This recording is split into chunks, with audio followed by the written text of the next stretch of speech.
Assalamualaikum warahmatullahi wabarakatuh. Salam Dirgantara. Perkenalkan, nama saya Jeffrey Irawan Purnomo dari Prodi D4 Manajemen Transportasi Udara. Kali ini kita kedatangan alumni dari Prodi D1 Pramugari. Baik, kita langsung ngobrol dengan seniornya. Silahkan perkenalan, Sen. Baik, perkenalkan, nama saya Mega Dwi Oktiani. Saya berasal dari Trenggalek, Jawa Timur. Saya alumni STTK di Yogyakarta, Diploma 1 Pramugari Pramugara tahun 2017. Gitu. Sekian. Jadi gimana? Bisa ceritakan tidak, Sen, selama kuliah di sini itu bagaimana perasaannya? Terus apa saja yang sudah senior pelajari di sini selama 1 tahun itu?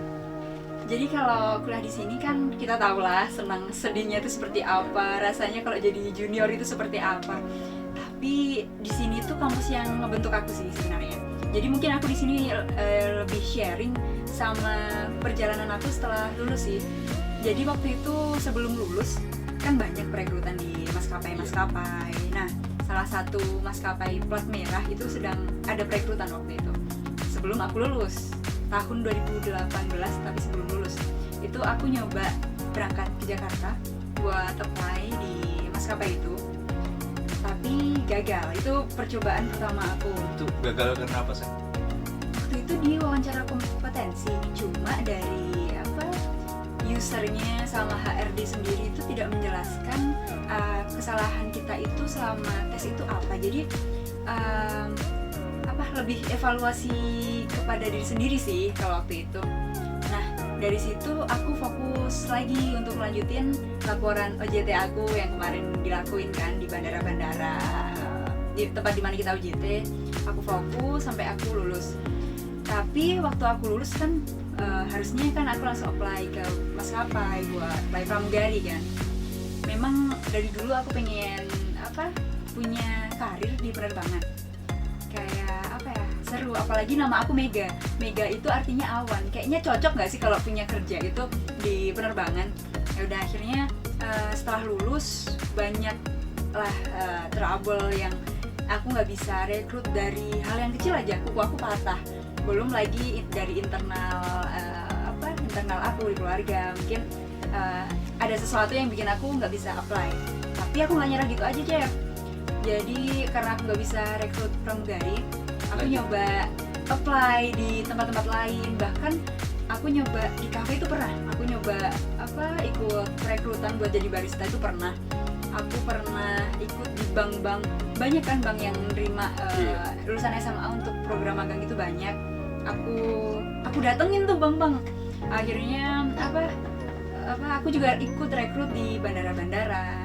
Kayak di Adi Sucipto, di Ahmad Yani, di Juanda. Pokoknya yang terdekat itu aku coba buat apply kan.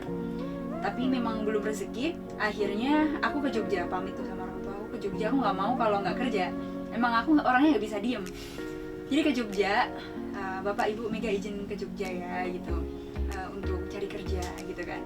Akhirnya dapat tuh di Instagram, aku cari di Instagram. Akhirnya dapat di salah satu perusahaan BUMN. Aku jadi admin di sana. Setelah aku jadi admin itu ternyata lembur, Jeff. Ternyata nggak semudah itu loh. Kita itu cari uang dengan gaji UMR Jogja. Gimana sih rasanya, kayak mepet kan? Ya tahu sendiri kan. Tapi aku jalanin dulu itu. Tapi nggak lama setelah itu izinlah Keluar nyoba yang lain lagi. Iya, izin ke orang tua, Bapak Ibu Mega pengen apply pramugari karena memang masih menggebu-gebu pengen jadi pramugari kan. Ya udah. Sangat menarik ya. Awalnya sangat tertarik pada dunia peraviasian, iya. Tapi untuk saat ini berbeda jauh. Pindah haluan jadi ke seperti yang saat ini. Iya, kalau itu sebenarnya ceritanya lumayan panjang. Ya udah, jadi setelah aku apply itu, aku apply izinkan orang tua dulu. Aku apply ke salah satu maskapai swasta, lalu gagal pantuhir. gimana rasanya, nyesek banget ya sih ya, gagal pantuhir. Sedih banget sih pasti. Iya, karena kayak, dan gagalnya itu cuma apa ya, kita nggak tahu gagalnya kenapa. Jadi kayak kita bikin self evaluation sendiri, apa ya salah aku, karena dari tahap awal aku juga udah lolos aja, jadi tiba-tiba nama aku nggak kepanggil buat apa, Pantuhir lagi ya? iya dipantuhir gitu. Udah pantuhir, udah ketemu sama apa yang pejabat-pejabatnya ya di maskapai itu. Nah pada akhirnya orang tua aku nyaranin buat aku lanjut kuliah apa yang relate sama cita-cita aku untuk kerja di aviasi. Nah di dunia aviasi sendiri kan bahasa Inggris yang sangat diperlukan kan ya. Iya benar sekali. Jadi akhirnya aku mutusin buat apa ya, pendidikan bahasa Inggris atau sastra Inggris gitu.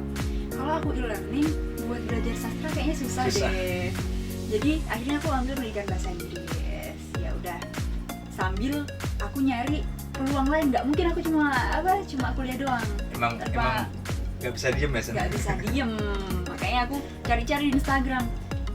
Tanya orang tua kalau aku sambil lanjut di kampus Inggris gimana. Jadi kan apa yang aku pelajarin di kampus bisa aku aplikasikan di kampus Inggris kan mendukung ya. Namanya belajar bahasa itu kan memang harus habit kan. Jadi yaudah akhirnya karena aku udah ngerasa nggak mungkin nih aku minta kan pasti keluar biaya lagi tuh kalau udah mau Inggris, jadi kayak carilah beasiswa. Ternyata aku dapet, memang kebetulan banget ada program beasiswa di sana, beasiswa di kampus Inggris namanya Teaching Clinic kan, memang untuk mengajar sih gitu. Nah tapi aku ikut tes, tapi dari awal nothing tulus, ya udah ikut tes aja gitu kan.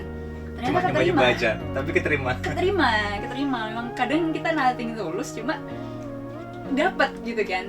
Ya udah akhirnya karena ternyata aku udah keterima di sana, aku belajar. Tapi setelah itu kayak hasrat ingin kerja itu muncul ya. Ingin kerja, akhirnya ada info tuh untuk kerja di Bandara Juanda.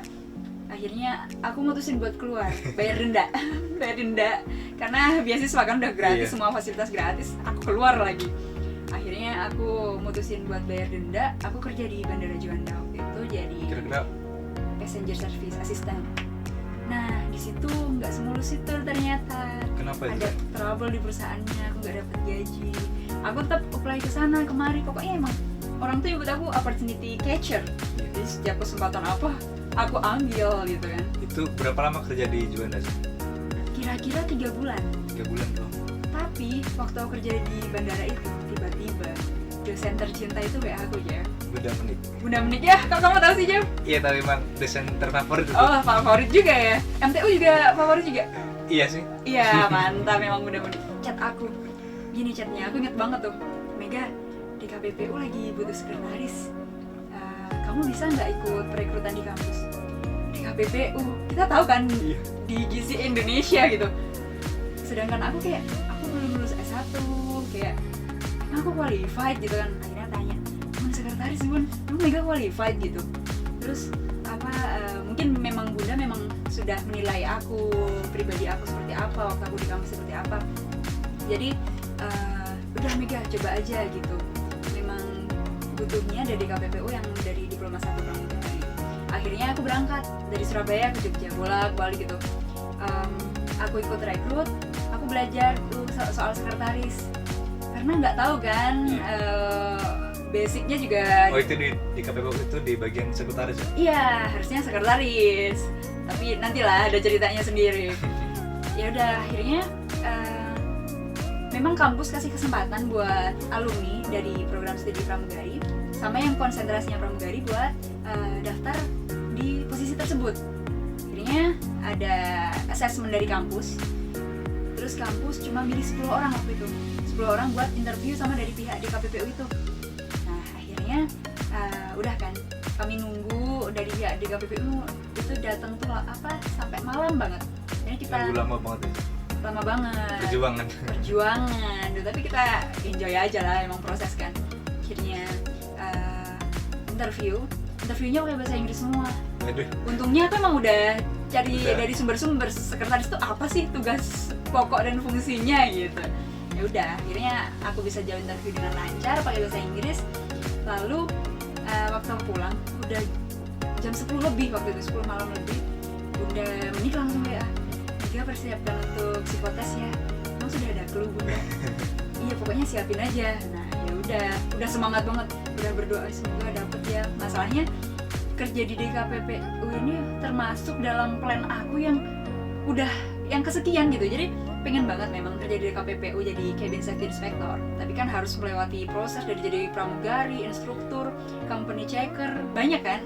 Nah akhirnya ya udah aku dapat WA untuk datang ke DKPPU. Di sana ternyata langsung sign kontrak sih. Aku nggak ada psikotes di sana.